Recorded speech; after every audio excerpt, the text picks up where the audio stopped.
สาวหนุ่มภาคฐานโรงเรียนมัธยมสมบูรณ์ลาวเวียดนามได้จัดกองประชุมใหญ่ครั้งที่2ของตนขึ้นในวันที่29มีนาที่ผ่านมาอยู่ที่สโมสรของโรงเรียนดังกล่าวในพิธีได้รับฟังการผ่านบทสรุปการจัดตั้งปฏิบัติเวียกงานในระยะ5เดือนผ่านมาในนั้นผลงานที่สามารถปฏิบัติได้ก็แม่นการขยายสมาชิกสาวหนุ่มได้ถึง400กว่าคนนำพาสมาชิกสาวหนุ่มเข้าร่วมป้องกันงานบุญสำคัญต่างๆของพรรคของชาติสุขยู่สมาชิกสาวหนุ่มนักเรียนเอาใจใส่ต่อการเรียนยกระดับความรู้ความสามารถและเข้าร่วมขบวนการรักษาความสะอาดสร้างโรงเรียนสีเขียว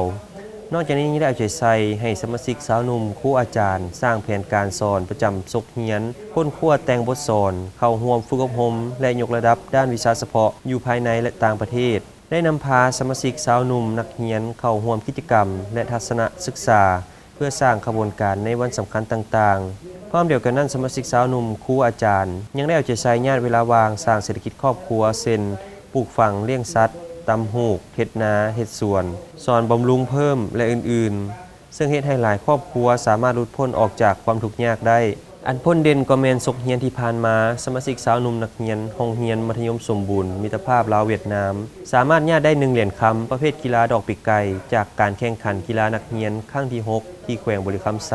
และญาติได้1เหรียญคำประเภทกีฬายูโดจากการแข่งขันชิงแชมป์ทั่วประเทศครั้งที่9อีกด้วยกองประชุมครั้งนี้ได้จัดขึ้นโดยการเข้าร่วมของทานนางสุมาลีธรรมวงศ์เลขาคณะบริหารงานสาวหนุ่มประชาชนปฏิวัติลาวนครวิจันทร์พร้อมด้วยเลขาสาวหนุ่มโรงเรียนและสมาชิกสาวหนุ่มครูอาจารย์ภายในโรงเรียนเข้าร่วมอย่างพร้อมเพรียง